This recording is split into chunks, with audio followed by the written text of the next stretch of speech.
Bundaki navbatda sizlar bilan yangi faylashib olganmiz. Xuddi shunga qanday qilib navigatsiya qilishimiz mumkin, harakatlanishimiz mumkin bo'ladi. Aytaylik, men oddiy devor chizib olaman test uchun, albatta kerak mana bu holatda kichkina plan bor bizda. Harakatlanish qanaqa? Harakatlanish shunchaki mishkani g'ildiragi bilan aylantirasiz oldinga, orqaga, mishkani g'ildiragini bosib turib, mana pan qilishimiz mumkin. Shunchaki yana yaqinlashish, uzoqlashishimiz mumkin. Tanlash shunchaki mishkani chap tomoni bilan bir marta bosib tanlashimiz mumkin. Mana ko'rishlari mumkin.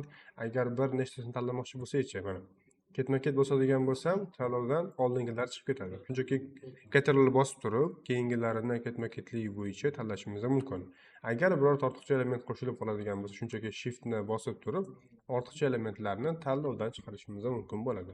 Agar siz bir nechta elementlarni birdaniga tanlamoqchi bo'lsangiz, aytaylik, meshkani chap tomonini bosib turib, o'ngdan chapga borilganda mana bu rektanglimizda shtrix holatda bo'ladi va bu qachonki birorta elementning ustiga tegadigan bo'lsa, avtomatik qolgan elementlarning hammasini, ya'ni tanlangan elementlar, shu regionga kirgan elementlarni, shunchaki tegib o'tgan elementlarni hammasini tanlab oladi.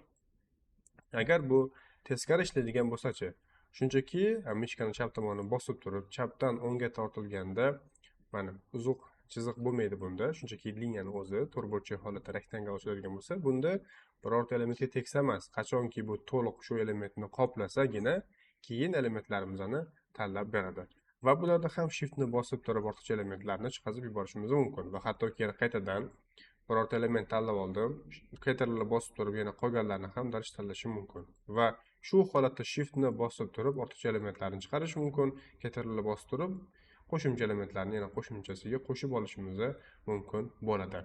Endi agar siz bu planda yuqorida 3 knopkasi bor, bir marta bosamiz va bu yerda ham uzoq yaqin qilishimiz mumkin mishkani g'ildirak yordamida.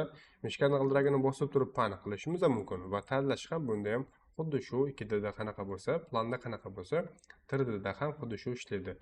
Shunchaki tanlaymiz, mana o'ngdan chapga, chapdan o'ngga bo'lganda faqat bu qachonki to'liq qoplasagina elementlarni tanlab beradi va Ctrl yordamida qo'shimcha elementlarni tanlab olishimiz mumkin bo'ladi. Shunchaki Shift ni bosib turib ortiqcha elementlarni tanlovdan chiqarib yuborishimiz mumkin bo'ladi. Unda hozircha stop.